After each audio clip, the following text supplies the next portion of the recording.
Hi, everybody. Alan Arnett here with another podcast and the blog on alanarnett.com. It's Saturday, May 18th, and this is the weekend update for the spring Everest season. Well, it's been an interesting week. It started off with about 90 people summiting after the Sherpas got the ropes to the summit on May 10th. On the 11th, there was a Ukrainian climber with one Sherpa who summited, kind of a solo outfit there, just a couple of them. And following that, Kami Rita Sherpa, he got his 29th Everest summit, setting an all-time record for anybody, which is pretty amazing. So well done by Kami Rita. You may remember that I've often talked about Kami with fondness because he was on our K2 team in 2014. There's two Kamis. There's Kami out of Pengboche, who I've climbed Everest and K2 with, and Kami Rita. He was also there supporting our team. But he led a large group from Seven Summits Treks that put seven foreigners supported by 13 Sherpas on the top. And that was a support ratio of about 1.8 Sherpas to every client. And that's about what we're seeing these days. It's about a 1 to 1.5 ratio. Imagine Nepal, they put nine climbers on top, foreigners supported by 10 Sherpas, about a 1 to 1. And then you had climbing the seven summits, Mike Hamill's outfit. They had a really good May 13th, but they had 8 clients supported by 2 Western guides and 16 Sherpas. That's a client to support ratio of 1 to 2.25. So basically, 2 Sherpas for every climber. Now, the way to explain that is that if you're using extra oxygen, let's say that you're running at 6 liters per minute, then you need an extra bottle or 2 in order to make that climb. And so one Sherpa can't carry all of that, nor can the member. So often that's where that second Sherpa comes into play. But let's keep in mind that all that extra support is creating more and more people on the mountain, and that's why we're ending up having a lot of crowding going on. If it was kept to a 1-to-1 ratio, I don't think we'd have as many people. Well, certainly we wouldn't have as many people, and we also wouldn't have as many crowds up there. Imagine Nepal also put some people on top, as did Makalu Adventures. So it's been a really good week to start off with. There were a lot of summits over on Lhotse. Madison Mountaineering put a bunch of people up there. So did IMG and several of the Nepali outfits. But along with all of this, in the middle of the week, the winds came back. So we had this opening summit window of about from May 10th to about the 13th. And then the winds kicked back up. And that was in the forecast, but many teams either didn't believe the forecast or they just ignored it. But in any event, there was about 50 people that went up in the middle of the week, got hit by just hurricane force winds around the South Summit and the balcony and below the Hillary Step. And so they had to abandon their climb and turn around and go back down. And I guess they'll try again later. And it really perplexes me as to why people are climbing in these high winds when they're really well known. I don't know if they think they're going to get ahead of the other crowds, but they tried, they didn't make it. So I don't think that strategy was very effective.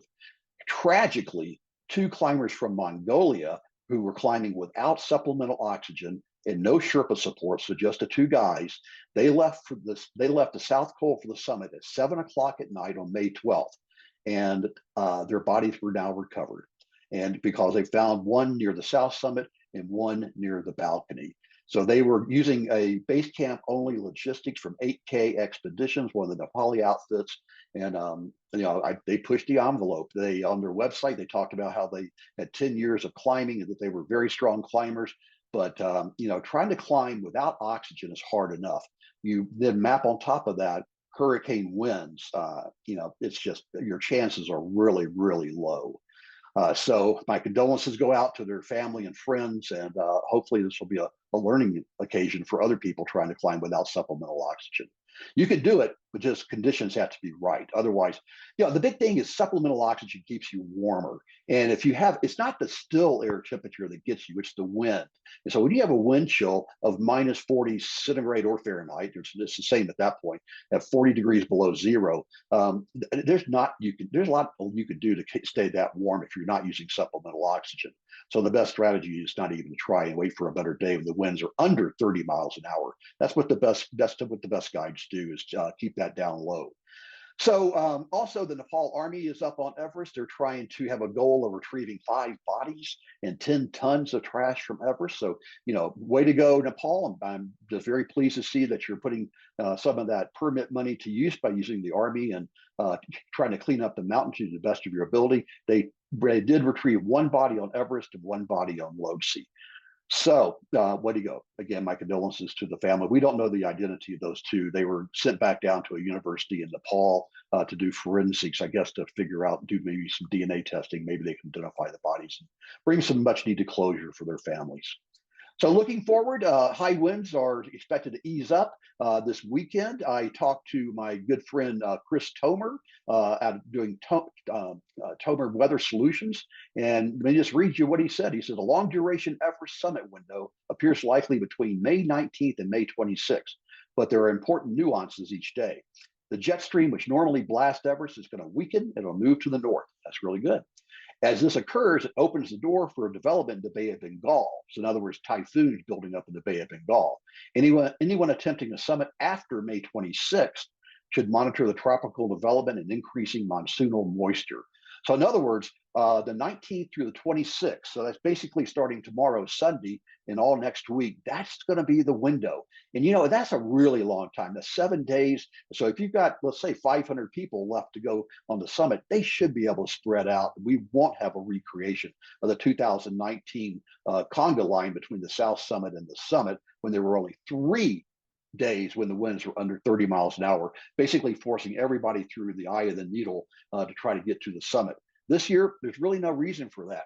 However, there seems to be this kind of, I don't know, it's almost like an unease in the air at Everest Base Camp from what I'm hearing and being told and talking to people, that everybody wants to try to get up and get off of the mountain. I don't know if it's because the winds have been kind of erratic this year, so people are afraid these forecasts are going to be wrong, and so you're going to have 1 or 2 days, the 19th and the 20th.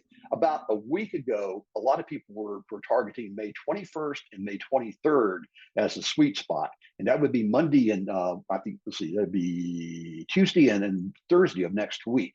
So if everybody kind of stays within this window that Tomer talks about, I don't think we're going to have the crowding. But there's a crowd mentality on Everest, so we'll have to see what happens there.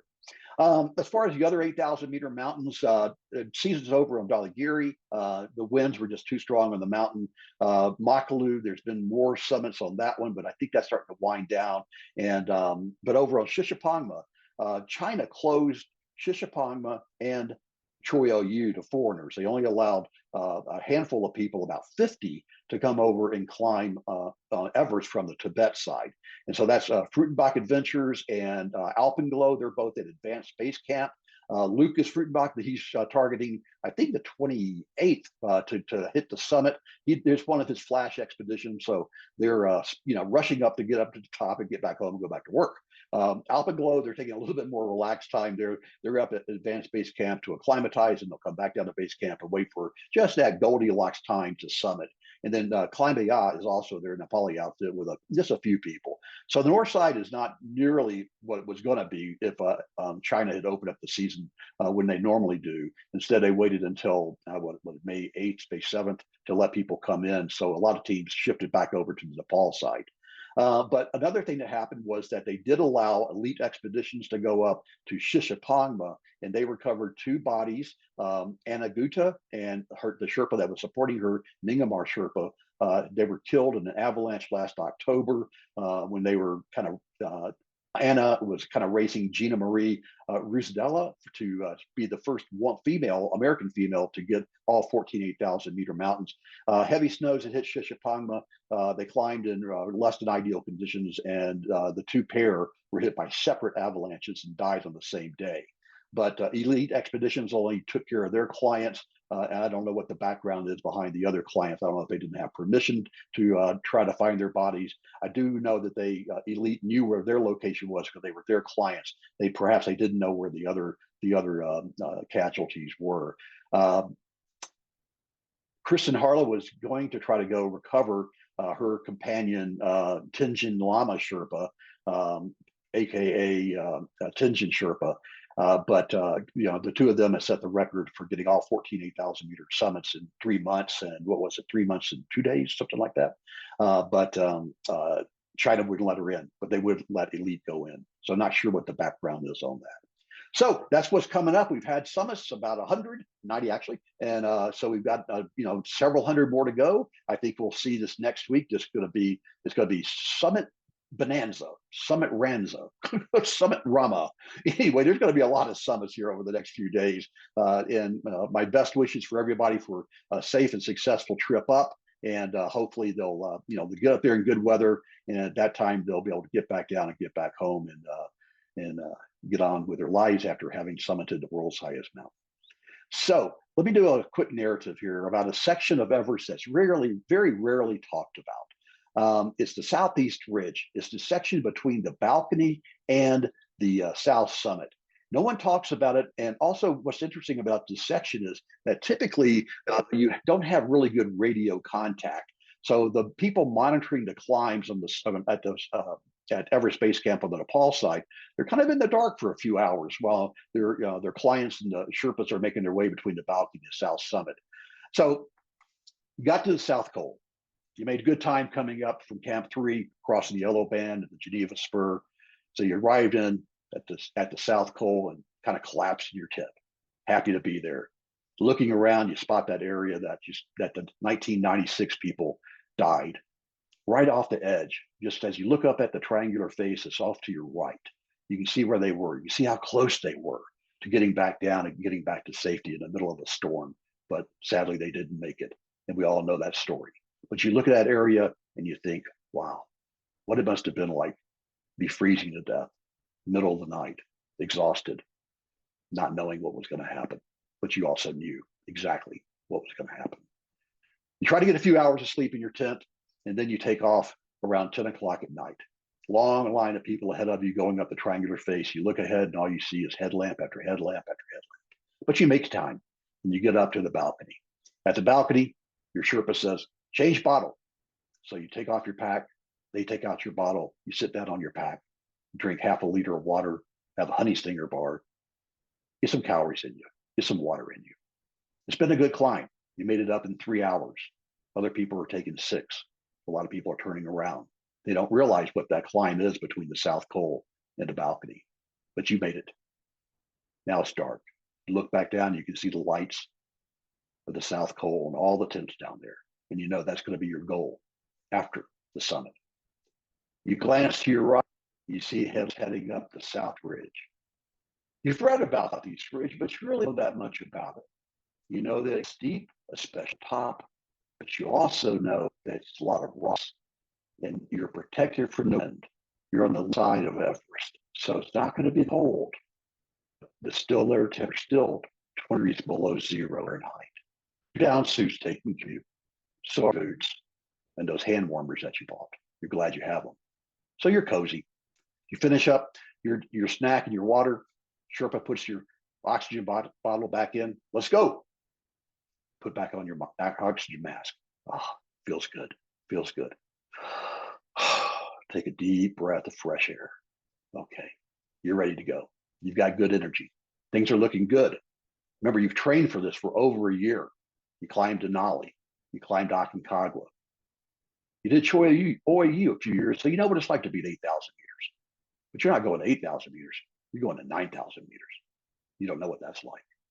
So here you go. Take a step, another step. The terrain's pretty even at this point. Actually, it's almost flat. You're surprised.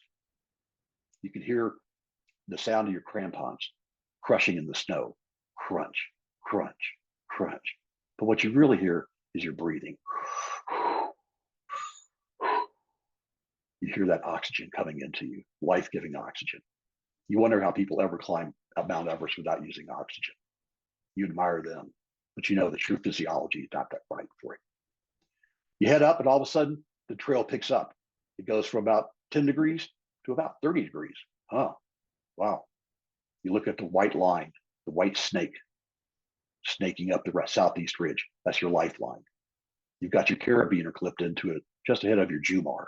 You slide that Jumar up the rope and take a step. Slide the Jumar up the rope and take a step. Slide the Jumar up the rope and take a step. You've repeated this for the last several weeks during our acclimatization. That was just practice. This is the real thing. Slide the Jumar up the rope, take a step. You're making good time, really good time. But about halfway up, something happens. The winds pick up. The air temperature seems to drop. All of a sudden, this chill runs through you. Oh no, oh no.